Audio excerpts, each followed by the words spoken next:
What's up, everybody? My name is Galston Anthony, the best to ever do it. Now, firstly, I need to speak to you keyboard warriors, as I should always. This is going to be politics, and I know how you guys get. Y'all get really dirty with this, huh? Y'all very good at this. I need y'all to stop, keep it clean, because if you don't, I get dirty too.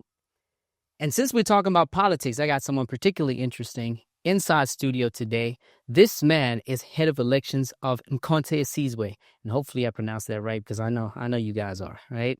Or the MK Party. And we're going to be talking about his life, his journey, and where he stands right now. I'm talking about Bongani Baloyi. How you doing? Thank you for having me on the show. I always enjoy these very intimate conversations because you can get a lot said and, get to know people much better. But thank you for extending your platform to us. It's only a pleasure. But I'm mad at you because the talk was come with a suit and tie. And you're like, you know what? This is my opportunity to advertise. The president's going to watch this, and I got to make sure I'm representing myself well. Look, part of our key responsibilities is to be on the ground with our ground forces regularly. More so where there's by-elections, which is an opportunity to get our public representatives elected. So I'm really, interfacing with them. So this is my office gear. This is your office gear? Yes. Well, it's still mad. No, thank you for coming. Another question before we get started. Your name is Bongani Baloyi. Are you related to Nkamalo Baloyi? We might be because of our clans, because the Baloyi clan is quite a tight-knit clan as well, and we can trace our lineage to specific ancestry and right down to specific parts of the Kalanga tribe, which is a bigger part of our tribe. So absolutely, you might find that we are probably 4 or 5 people. Distant 5 people related that actually could confirm the link. So the Baloyis, in fact, Africans generally. They all go to one. They go to Ubuntu. Yeah, exactly. Yeah. So we all find ourselves. But that was too much of a vague question. Let's go to, are you related to Nota Baloyi? I don't know. You don't know. So you guys have never met? We've never met, but he's got the typical Baloyi mannerisms. Really? So I'm going to get that trait from you. No, but you won't get it from me. Well, he's the extreme version of us. But you can't take away from his intellect, from his understanding of the music business, and just his time social analysis and commentary, which at times is a bit more extreme. But yeah, we might be related. Yeah, he's extreme sometimes, right? And his comments are more politics. But speaking of politics, I want to go through a journey with you. Now, you're the one person that really went from party to party to party to party. You woke up one day and decided you're voting DA. I believe that's where you started. Not where I started. The formative stage of my life, I grew up in a very politically active family. So my father's side was more ANC aligned. My mother's side was split between the PAC, Pan-Africanist Congress, and also the IFP as well. So I really grew up in a very diverse family, offering different exposures, but I was more exposed to African National Congress, even though I was never a card-carrying member. So I always make the point that the formative stages of my life gave me this understanding and this exposure, which maybe later could have contributed one way or another, but it did deepen the understanding of politics generally.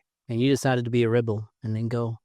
At that particular stage, and the story behind the DA is linked to my mother. Right. Because I was still in high school. My How mother so? Because she's PAC? No, she left. She left PAC. So my mother decided to be part of the ANC when she was in a late, early adult stage, writing her matric, which was in, I think, Form 5 or something. That's what they called it back then. Form 5, yeah. Yes. So then she got active into ANC politics. So from that background, she also decided to be part of the ANC politics. And then left when they left Ekurhuleni, which is where I grew up, and moved to the Val. My mother decided to pursue, out of experiencing a number of things that she believed was wrong, decided to find a different alternative. And she went into NGO space and NPO space. And she was really doing a lot of things like for advocacy for people and representing communities against the then Mid-Val mayor. And they saw potential in her and then persuaded her to join. And that's how I linked up with the So DA. okay. So I my see. mother joined, believing that she could better advocate and deliver and utilize the influence provided by the position to deliver for Black people. So that's how I got linked to the DA with utilizing through my mother's influence. Now hang on right there, because I understand you come from a political family. So IFP, PAC, then DA, your mom. We're going to get to this a lot later, but I do see a pattern as well on your side. It's like the apple don't fall far from the tree, the same thing. Now the question becomes, is that your mom switched to that, linked you to the DA. Was she looking for a good position, or was she looking for to help the people for real? It's always been about activism. It's always been about the public. So that's that's the woman that birthed me, who gave me through the womb really the same attributes were about impact, my people. So what can you do for your people? How can you influence the system to deliver for your people? So if we were people, if she was the person more about position, I think those who are inclined to believe or behave in that particular way are more materialistic. They pursue position for material gain for themselves, but not for the community. So my mother's always been an activist. She's still an activist till this day, and at times which frustrates me, because now I must contend with all of these busy things she's doing. And when I need her attention at that time, You want a mom? I say, hey, can you just talk about your well-being? Right. Not all of these other people around who need help. I talk to my mothers. Speaking of those that needed help, so at some point, this is fast forwarding. Yeah. You now have a good seat and position inside the DA. Now, saying that the apple doesn't fall far from the tree, how did you help in your position? Look, I believe I did the best that I could, and I think all of the objective stats will stand the test of time, and posterity can judge me. But I do believe that in my tenure from 2013, in fact, before I was mayor, I was initially elected in 2011 to serve as the MMC, member of the mayoral committee responsible for economic development. So And you graduated from there too. Correct. In about 2 years, I understood, which for me was very important, because that position helped me to understand spatial development framework, helped me to understand how you link spatial development framework to economic development, to infrastructure development and mobility of people, which is really the backbone, right? And then at later stage, I understood spatial development, infrastructure investment, and a number of integral things that come together to form delivery, governance, forward mobility, and all these funny I have to cut you things. there, because a lot of the things politicians do, they speak on such a wide and broad sense that they never micro it down. Now, to ask you the question in the way you can micro it down, name me 3 things that you could say that as mayor of DA, I think you were mayor complete for 7 years or full 10 years? For 8 years. For 8 years, that's right? what I'm going with the analogy. Yeah, it's like, what are those highlights? It's like, you know what, I did this and I knew that it served the people in this way, and I did that. Absolutely. Look, from an economic point of view, when I served before mayor, we're able to reduce turnaround times on key land use applications. So people want to invest and develop a manufacturing facility. And they're looking to invest in a place where they know that within 3 months or 4 months, 6 months, they'll get rezoning application. So rezoning application within that time frame means they can put brick and mortar on the ground and create employment opportunities for the people. And what is the average nationally for getting rezoning? Because I know I've rezoned a couple of times. But then what was the national average versus your 3 months average that you used to do? A year versus, easily 12, in fact, it's easily 24 months. Mid-performing municipalities, you get it down to a year. We're very close between 5 and 6 months. And all the other land use applications, we were doing them within 30 days. 3 months, and others in 30 days, like your smaller type of applications. So effectively what they did, it really got people to put brick and mortar on the ground as quickly as possible, which translated into an increase of rates, increase of budget, and now you're able to deliver more in terms of social spending. So we're able to that's also, one. Yeah, so we're able to also approve a number of key developments that really change the landscape of Midburg. So Savannah City is a multi-billion rand development, which consists of about 32, in fact, it will have about 60,000 residents. It's still under construction in different phases still today. So we're able to also strengthen and improve governance of Midval to be able to deliver consistently. So if we had 98 predetermined objectives, we were able to deliver 95 of those every year. So which delivered, so there's multiple libraries built, there's community facilities built, There's proper land, physical things you can see from the tenure, multiple roads tarred, projects we started to upgrade our wastewater treatment works because of growth of the municipality. So, but for me, never mind all of the built environment things that you can touch and feel. The things that are much more impactful for me is also how we're able to start programs that looked at how to get young people into social entrepreneurship, to really resolve things happening in the community, but to see the value, the monetary aspect of it, to resolving the solution and employment creation. So we came up with a program called Khatelo Pele, which took, a number of young people, more than 500 young people, took them through a social program for social entrepreneurship.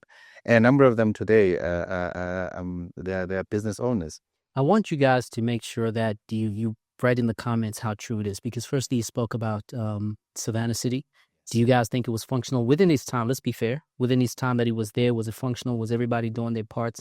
And also the rezoning parts, which is frustrating. Is it true that really had that 3 to 6 months average period? And were you guys happy? Please, people of all races, I want you to comment on that. Now, the last part you spoke about is entrepreneurship for the youth. Yes. Where actually I can relate with that. You say a lot of people have businesses today. If you're one of those, please text it, because I need to be able to check in thereafter. I don't, Val feels like a different province. It's too far for me to go check. It's quite close. I mean, my personal favorite, and I believe my most impactful program, was a program called Sebenza Mbogodo. It was a female empowerment program for females who are informal traders. So Informal traders. Okay. traders. Well, that would involve vendors or... So these are the ones, vendors, which you'll find on the side of the road. Gotcha. Because a few of them approached me about the fact that they fell in between. No one really catered for them. They can't go to a banking institution. They're not registered. They are not banking formally. Government is not looking at them because there's no collateral, there's no business plan. They don't want to write a business plan because all it is about buying 100 potatoes and selling 100 potatoes at X and making your markup and restarting the process. So I sat down, and then we identified partners. Standard Bank was a partner. We put together, I think, 2 million rands of Standard Bank, and we gave 0% interest rates loans to female informal traders. So what they did was an interesting thing. The initial round, you could go as high as 10,000 rands per first loan, and then you could increase over a period of time. And what inspired that approach to the courage to start it was also a study that confirmed that women generally are higher. They have got a higher payment rate than men in terms of their debt. No, that's true. So if you borrow, women are a lot more effective in making exactly. sure they don't like debt. Exactly. So if me and you, we've got. Hey, don't put me in that box. No, but I get you. Yeah. So we followed that, and we found a lot of value because we found that women would do informal trading, would get them banking access as well. That build a record or they build process. I'm looking for men. They have a relationship with a banking institution. Now, banking institution starts to see that every 5 days you are banking 10,000. So they have now a proper relationship about how to structure that business. They're building their credit reports Absolutely. and whatnot. There we Okay, go. so it's a win-win, especially over the long run. Correct. I can appreciate that. Correct. But then let's move to a place where I wanted to speak about being with the DA. Now, when you started off there, your skin color and DA, did you sell yourself out to be in the DA? I didn't believe it was sellout. It was a path towards an end. An end was to get into government and deliver for your people and be able to build capacity. In any case, I mean, but then what resonated with you that you decided to go with DA? I understand the influence of your mom, but what resonated with you? What were the values? What were the policies? You're like, you know what? I'm going in.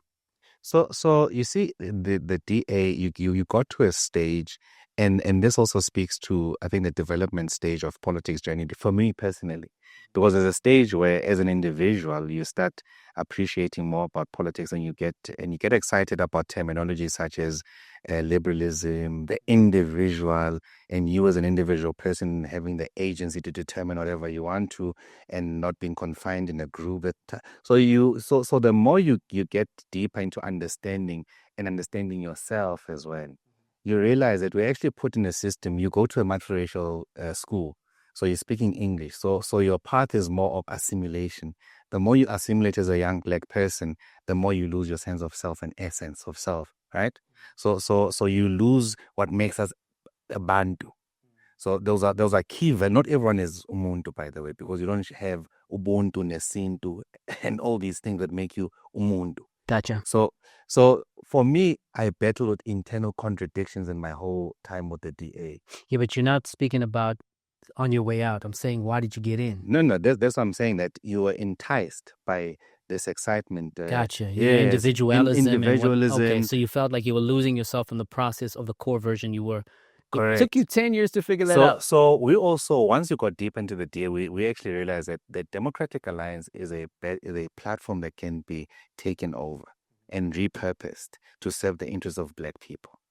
So when we tried on numerous times, and so that's why you got in. That's how I remained, because You remained, once you're in, now you start to realize that white people are white people. Mm. They understand their interests. Mm. So what is white people are white people? So white people are white people is that they understand their interests as white people.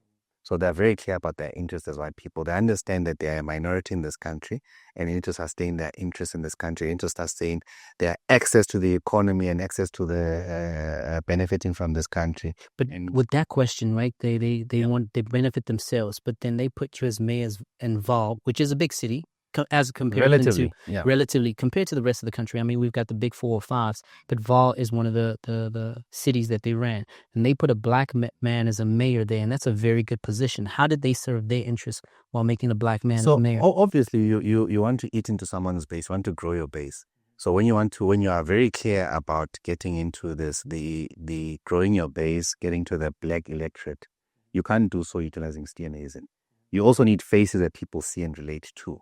So we understood the trade-off that whilst we're doing that, we're also building popularity in and out of the party to put ourselves in a position to take over the party. Mm-hmm. So there's a mutual benefit. And I think at this stage, and the DA appreciated that it's no longer a mutual benefit, because now it's about to be takeover of the organization to repurpose to serve the interests of black people. And if you reflect on the journey in the DA, you also find key moments when those discussions about broad black-based economic empowerment and redress. Those policy questions actually created a lot of posed an existential risks to the Democratic Alliance and caused internal havoc. So if I'm understanding you correctly, you're saying that DA are happy to work with black people as long as black people don't take over the DA. Absolutely. Okay. So now you feeling that your because values... it's not a vehicle for black people. Gotcha. It's always been a vehicle for minority. Which by accident, because of the misgovernance of the African National Congress, pushed us elsewhere. Gotcha. So they were an alternative for you at that given point. Absolutely. Okay, but in the beginning, we wouldn't say alternative because you say your mom led you there, but be that matter as it may. All right, then you saw that your values and them are going apart, which you connected to Ubuntu. Yes. Right? Then you went to ActionSA. Yeah. What made you go to that alternative? Well, ActionSA was, firstly, I was also a public representative in government for the Democratic Alliance as an executive mayor. So I had a responsibility to ensure that the municipality remains stable and I hand over a stable municipality that is effectively run, that's financially sustainable and viable.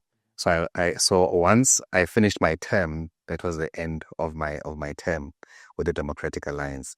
So then the term ended, they ran in the election, they won in the back of the hard work I had put in, and that for me was the exit point. Was that your voluntary leave out of frustration, or they were like pushing you out? It wasn't frustration, it was realization that the project had collapsed. Okay. It was no longer viable. And were you part of those people responsible for it not being viable? No. So the project to be viable, in our understanding, meant that it has to represent the interest of black people. Of the people. Mm-hmm. Yeah. And the project not being viable was when different leaders of the Democratic Alliance started leaving the Democratic Alliance that were part of what we thought to be a project of ours to really take over the Democratic Alliance and ensure that we can repurpose it, because it had a lot of advantages. It just needed us to be the credible alternative and actually represent the interests of black people. Okay, then you moved to ActionSA. What motivated that? It was unencumbered. So you didn't want to go to the other parties. You're like, No. Actually, when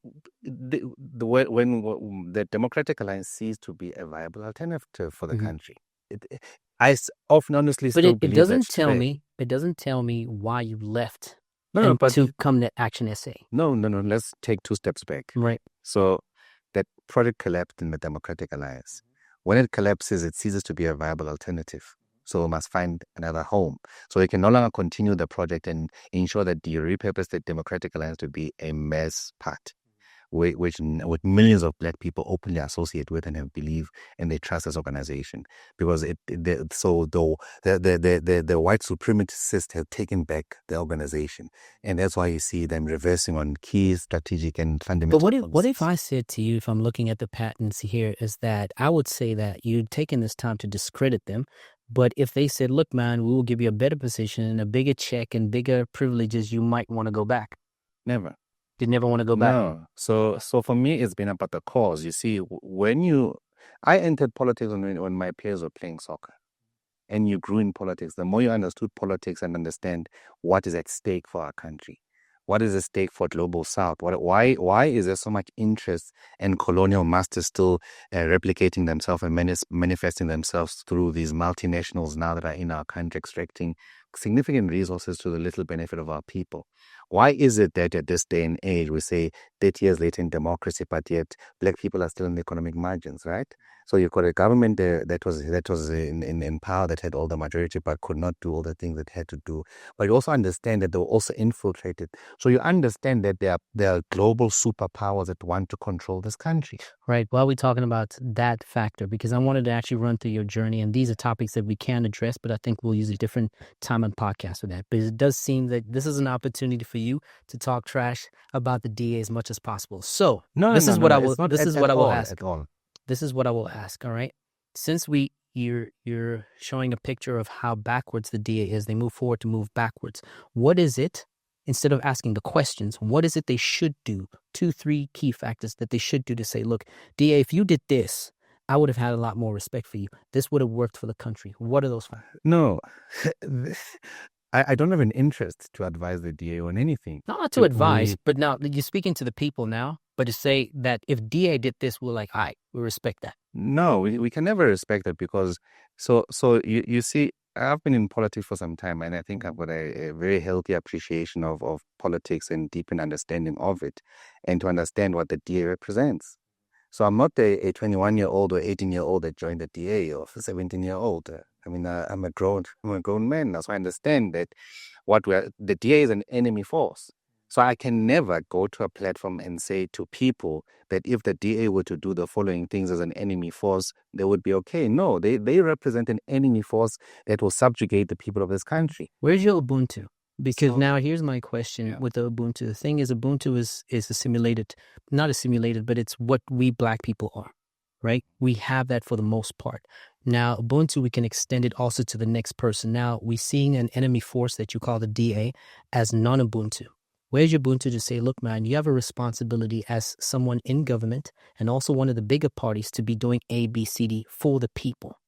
And those are not pointers you're bringing out. You're telling what they're not doing, how terrible they are. And that seems to be the way of politics, how bad you are and not what I think you should be doing to make it better. No. There's 2 different contexts. There's one as an opposition, the official opposition, that's holding the government of national unity to account on programs of government.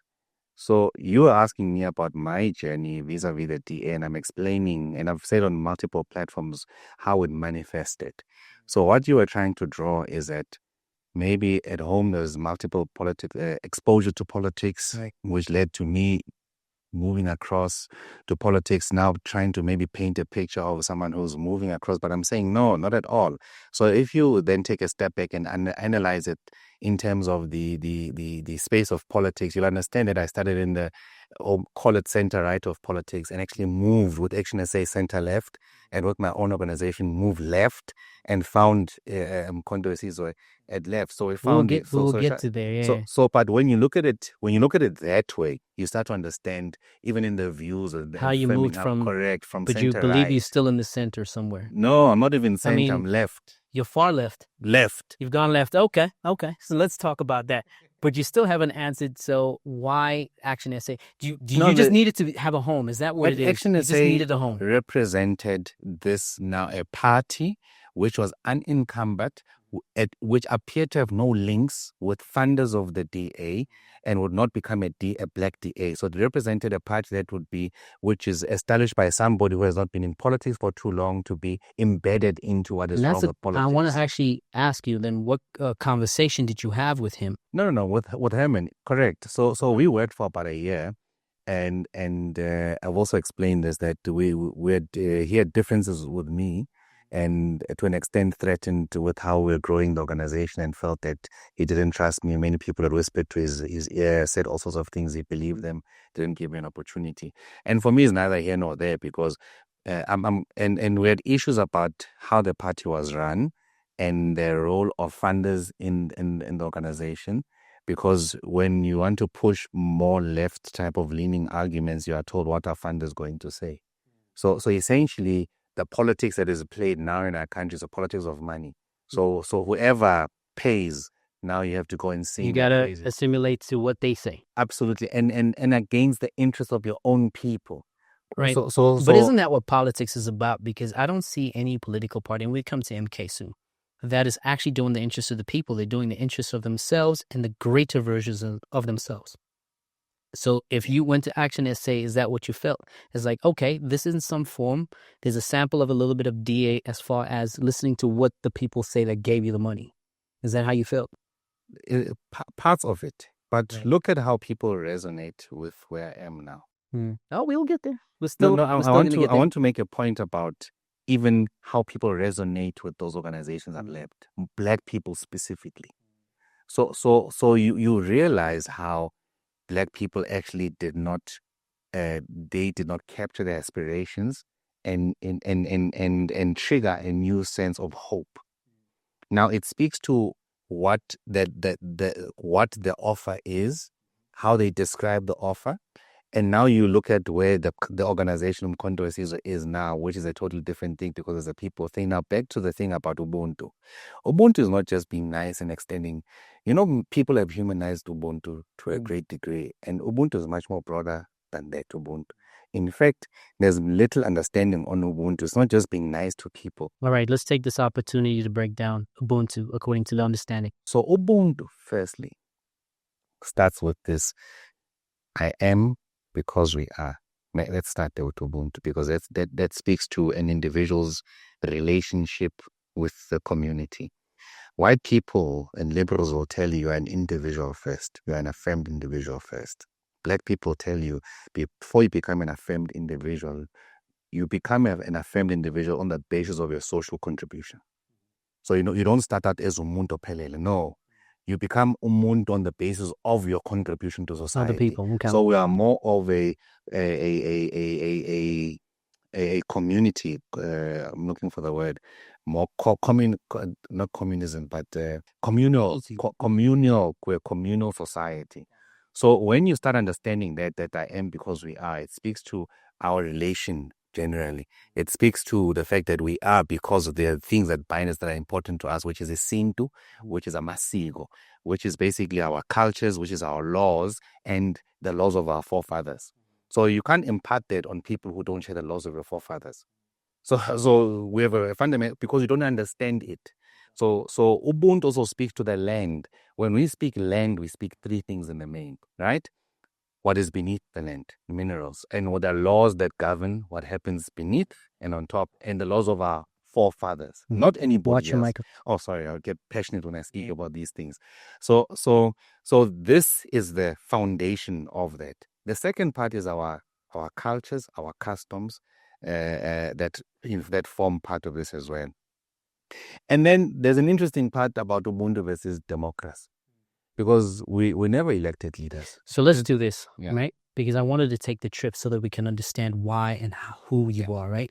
We'll get to that part. So you just covered Ubuntu now. So ActionSA, you and the leader have a skirmish, and people are talking to his ear, so you didn't even last a year. And then here you are, you decided, you know what, I'm passionate enough to start my own thing. Now, the thing is, starting your own political party took some time. I'm guessing you did that while you were at ActionSA, starting a new... No, I left. So I don't know, because maybe you have connections to get it started quickly. And it's pretty expensive. You see, when you are passionate and committed to something, you have to get it done. So I am very proud of that journey because I use my own resource, right? Right. So, and it was people, South Africans, who believed in what we stood for, and they gave us an opportunity. They gave us their time. Some gave their money. They contributed to us building Shiloba.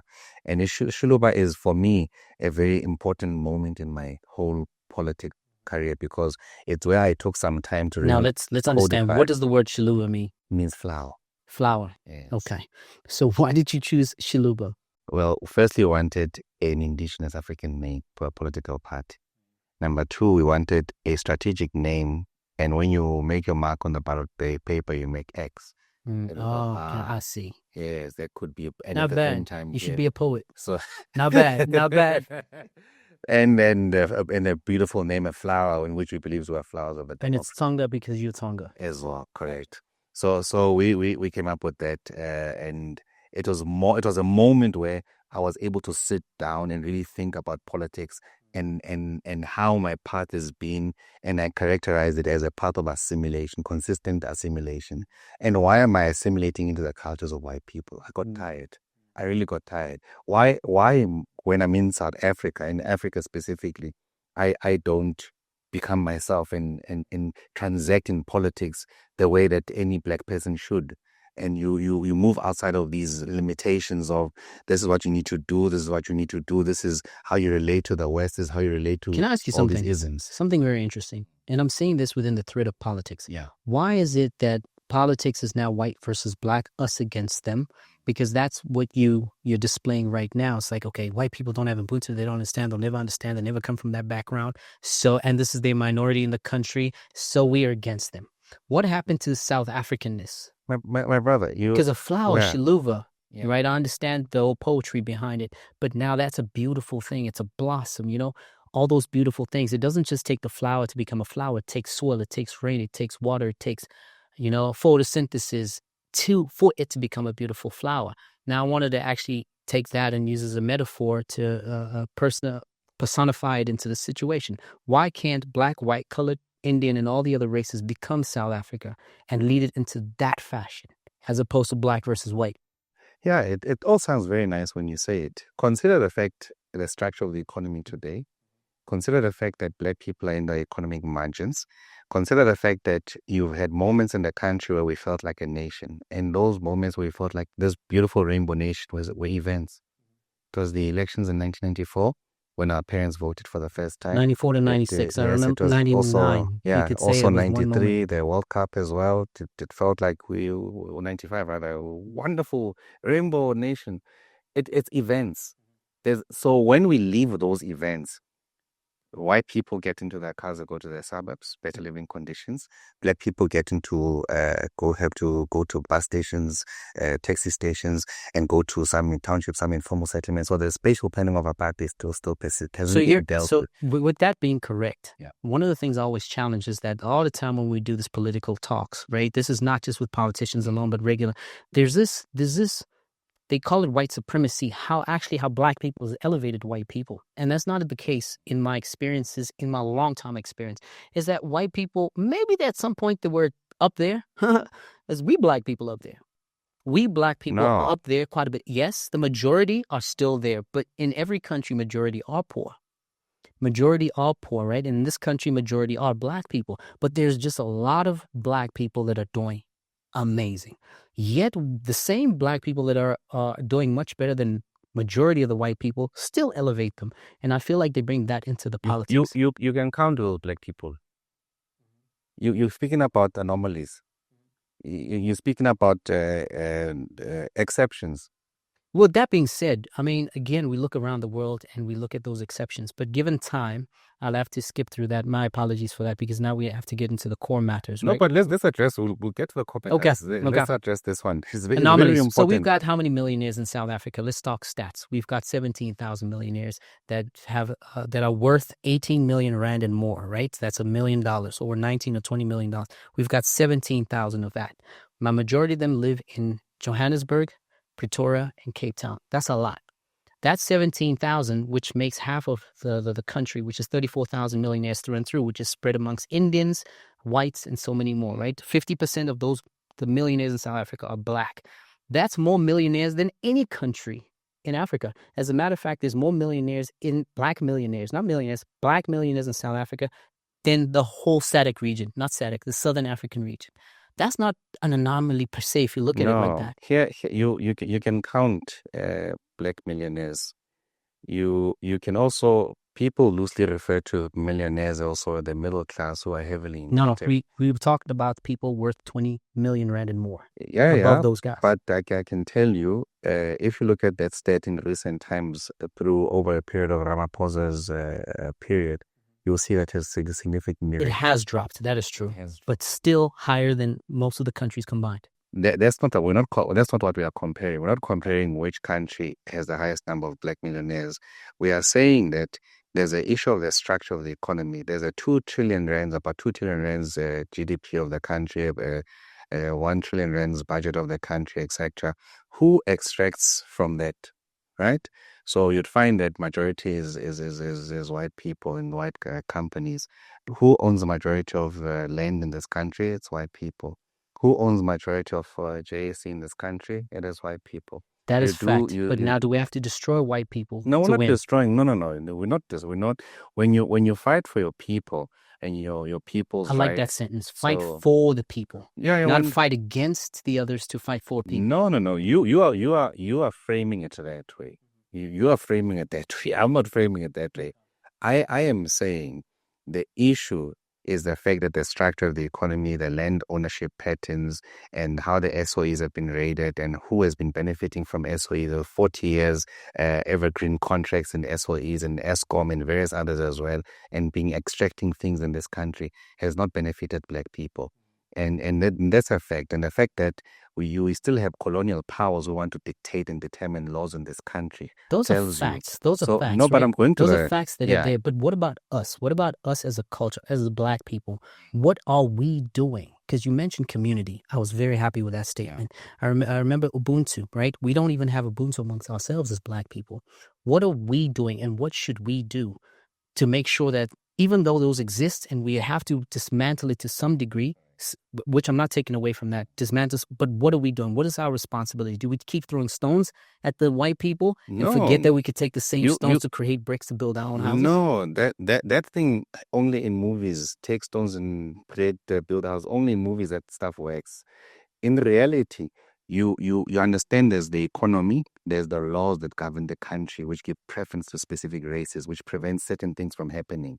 So that's where Mkhonto sees where is very clear, is that we must take over the government through a popular vote. We must change the laws and the type of democracy we have from constitutional democracy to parliament sovereignty, where parliament is the supreme maker of the laws and the courts will not be able to change the substance of laws unless it's the process. And that's very important because it goes to what are we going to do? If you don't do these things and level the playing field and give black people an advantage, you will never get it right. You'll forever play in a race where you don't even know the rules, utilizing laws of other countries. Why, as a country, are we using Roman Dutch law as opposed to the laws of our forefathers? We're not in Rome. There's laws of jurisdiction. So that's why part of the assimilation aspect, we accept nonsense that we should never accept, right? We are picking up the battle that our forefathers fought here in this country, that were involved in these battles against these colonial settlers. So we're not going forward. We are going back. We're going backward to rekindle what is really ours. And that's what I want to talk about. And pick up the spear. That's so poetic. I actually like that. But now let's speak about now that you're in the MK. It does feel that there's a little bit of a dissonance there, and I've had contentious matters about it. The political leader, President Jacob Zuma, was once a president of South Africa, and you spoke about the ANC, a little bit shaky, but the same person you're now following in the MK party as well. But it feels like the party is more of a populist party. They've got a lack of policies. There's like a track record of accusations. And it's a little bit wary for me. Explain to me, since you spoke about policies, what policies are there? And make it clear to us why you're following that path. Look, Umkhonto has a clear offering, which they spoke to. There's a People's Mandate and People's Manifesto, which spoke to very interesting policy positions around the type of democracy that we have, as I mentioned it, to take a step back from a constitutional democracy to a parliament sovereignty, and amend our laws that speak to that and ensure that we begin to, if you like, draft laws that are actually of African nature and location. So Africanize our laws. So there's also very clear policy positions on the economy, what we need to do, on the fiscal side of treasury as well, what we need to do, and how we need to grow the economy, which is investing into some key economic infrastructures as well, and rural development is at the heart of what we're doing. But that's it. You're not clear on about, the legal factors, the law, and changing from Roman Dutch law to whatever law, MK wants to put. What are those factors? What are those laws to be like, this don't work for us. Yeah. Here's the replacement, because that's unclear. No, it will definitely be unclear because you have to go through a substantive process of drafting those. And there's a process that we're currently embarking on. Then that's why you are finding our members of parliament now making interesting submissions in parliament. For an example, on the issue of land expropriation, we're saying, why are we just starting in 1910, if you like, and not going back, because land was repossessed. So there's lots of interesting policy positions and interventions we're making in parliament informed by our position as Umkhonto we-Sizwe. So we also have people who have contributed immensely to the jurisprudence of the country, which is our deputy president, who has actually there's papers that were peer reviewed about how to do exactly what we are talking about. So we're not speaking aloof from a position of understanding the substantive part of it, which we are developing at this stage. So it's not a one-man party. We've got a constitution for the National High Command. We've got provincial detachments which are led at the provincial level. Our constitution gives our founding president immense powers, and which we have conferred to him because he's a founding president and he needs to guide the organization. In fact, he had much more bigger powers when he was the head of state of the government, because he could command and start wars and defend and do all these things that the constitution empowered him to do so. So it's not a one-man show. And people do not vote because of populism. People understood. You see, Umkhonto is a deeply spiritual thing to black people. And that's what I wanted to ask as well, is that, okay, so in content sees where we understand it existed before. Correct. But it was so informal. How is it the fact that now it's formalized and it's, led by the President Jacob Zuma at this stage? That's the part that I just can't seem to connect.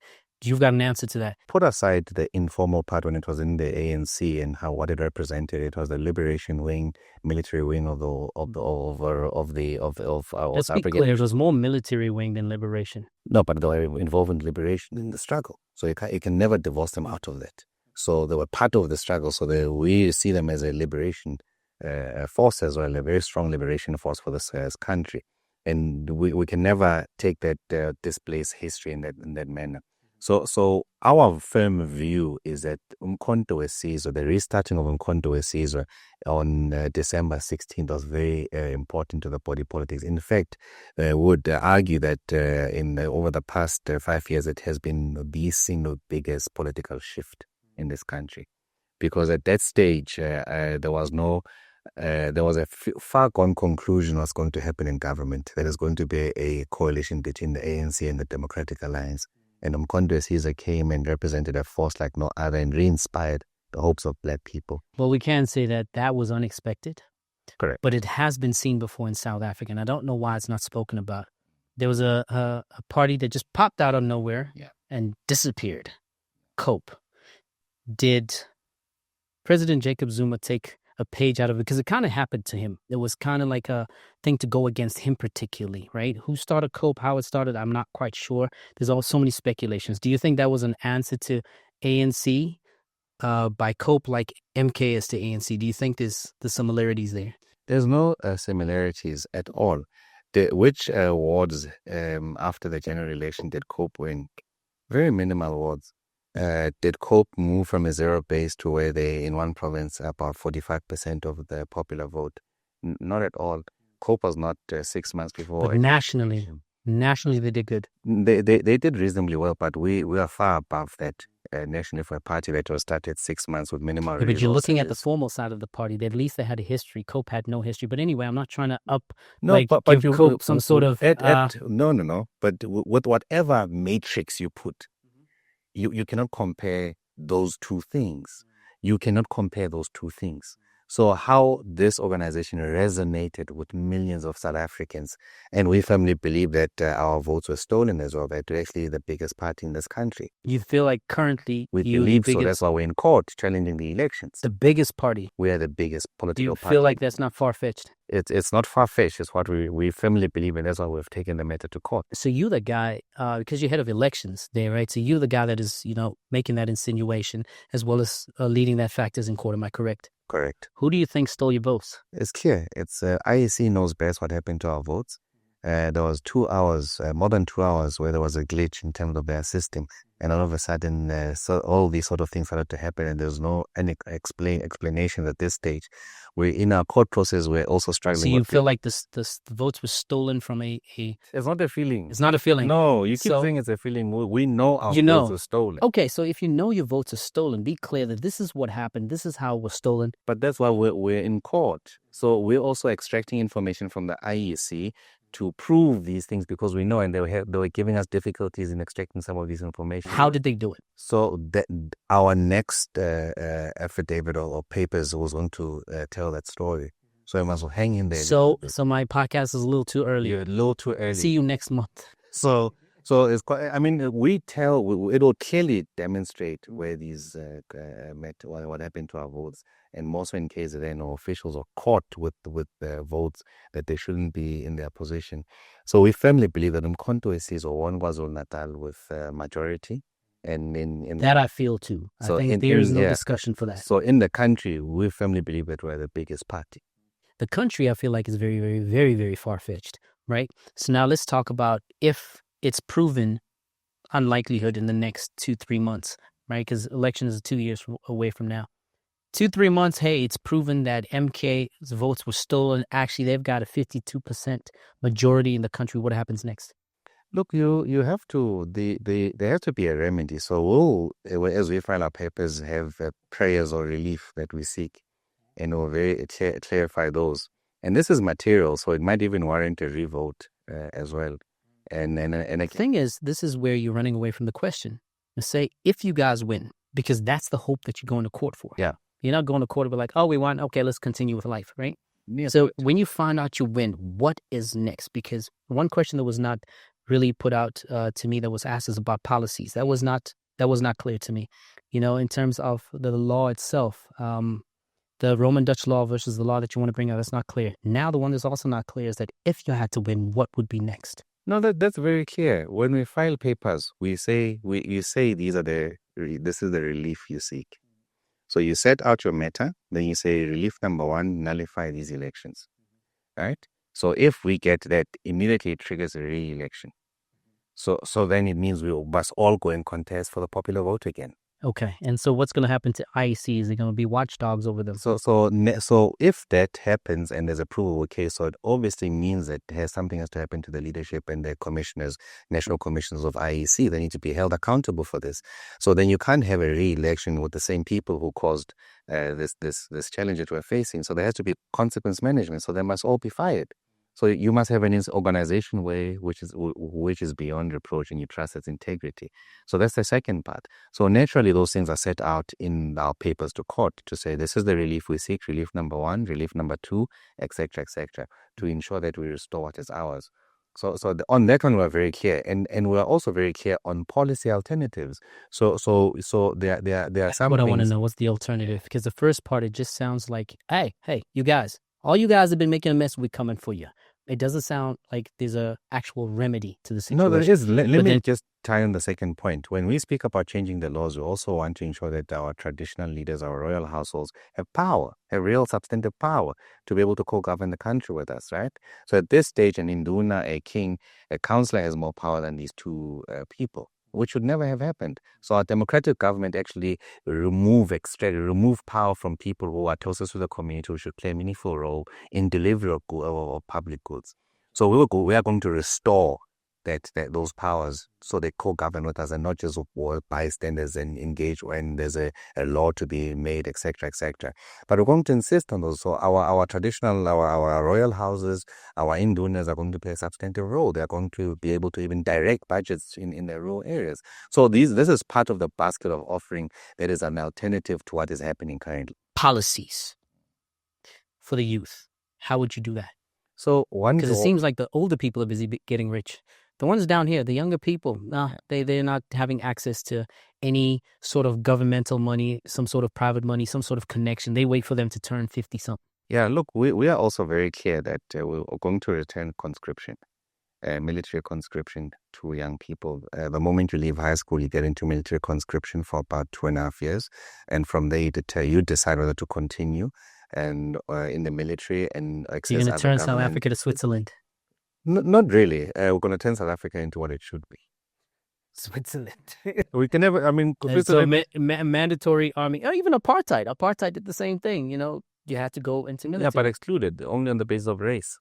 So and I mean, how so do white you- people will be able to enter if they're MK. It's mandatory. Mandatory. Okay. All right. Mandatory. So here's the Am I glad I'm done with high school? here we might come for you as well. Go back to high school. So another problem which we believe conscription will address as well, assist us in addressing, is youth unemployment, youth in drugs and all these illicit behavior, which has a big impact and affects the socio-economic fabric of the country. So we believe it's an intervention to rescue young people immediately. So whilst we are planning the future for jobs, for education, you give them an immediate extracting point away from a society which is just getting them deeper and deeper into drugs. Gotcha. Okay, so I actually think it's a good thing that military does do that. It kind of, right? But what if they're good kids and they could be actuary scientists, but now they're forced into getting into Middle East? Can there at least be a pass mark? If you got distinctions and more, you can go right into university, or do they have to? No, it's mandatory. Everybody. It can't be on the basis of your class. Do you know a lot of people have left their countries, even countries like Switzerland, to come to places like South Africa for that relief? Because they didn't want to be, in the military. So they're 19-year-olds, Europeans that are sitting in South Africa, but like, you know what? It's better than my country. Now, it seems like South Africa is going to become that country again. South Africa is going to be a country that protects young people, that creates a path for young people who don't have an option, alternatives, who are desperate, who are just wallowing in alcohol and drug abuse. So people must understand that we're building a nation.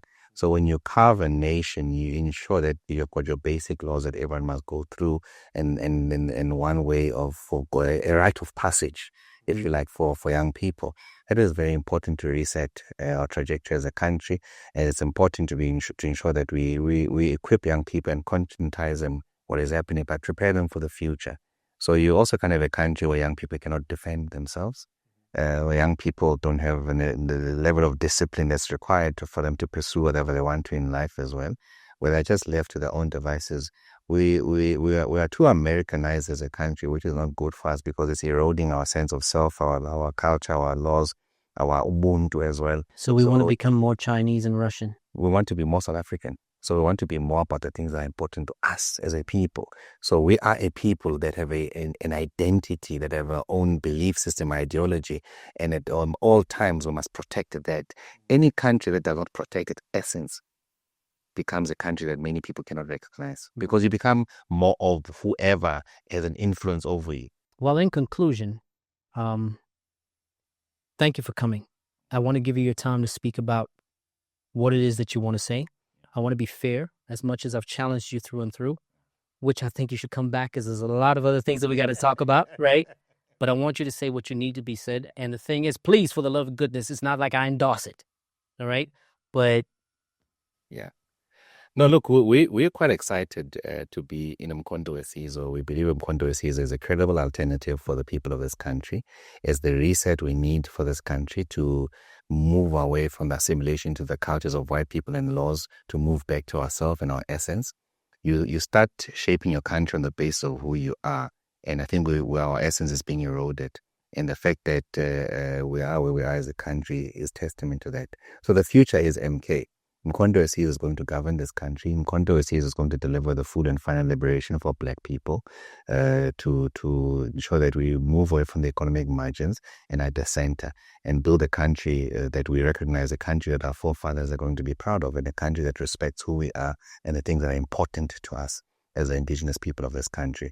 So we firmly believe that's what has created this tapestry of all these individuals to come into one organization and build this beautiful tapestry and weave it into what you see today of people who are passionate, who are loving Umkhonto and are completely assured and determined to ensure that we work together to deliver this country and deliver our objective and our existential objective through Umkhonto. Thank you so much, but I've got a favor to ask of you, right? 2 people. Floyd Shivambu. He's blue ticking me. He's blue ticking me. He's very busy. He's running a very Say I'm busy. Very busy institution. Yeah. And secondly, which is the hardest one to get. Obviously, I want Floyd Shivambu here as well as President Jacob Zuma. Put in a good word for me. We met once before, very briefly, but put in a good word for me. I need to talk to him. Hell, I'll go to him. No, those are our SGN president, our Commander General. I see is leading this revolution. This is a very serious revolution they're busy with. But yeah, we'll mention it that there's. I got a feeling he's not even like, keep blue ticking him. That's what he's gonna say.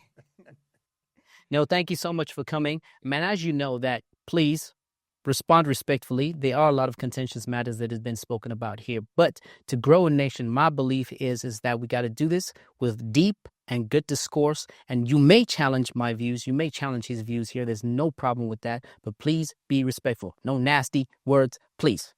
Like, comment, subscribe, because 95% of my audience are watching but are not hitting the subscribe button. I told you I want that silver plaque by YouTube. All right. So do hit that subscription button. So until next time, it is peace out.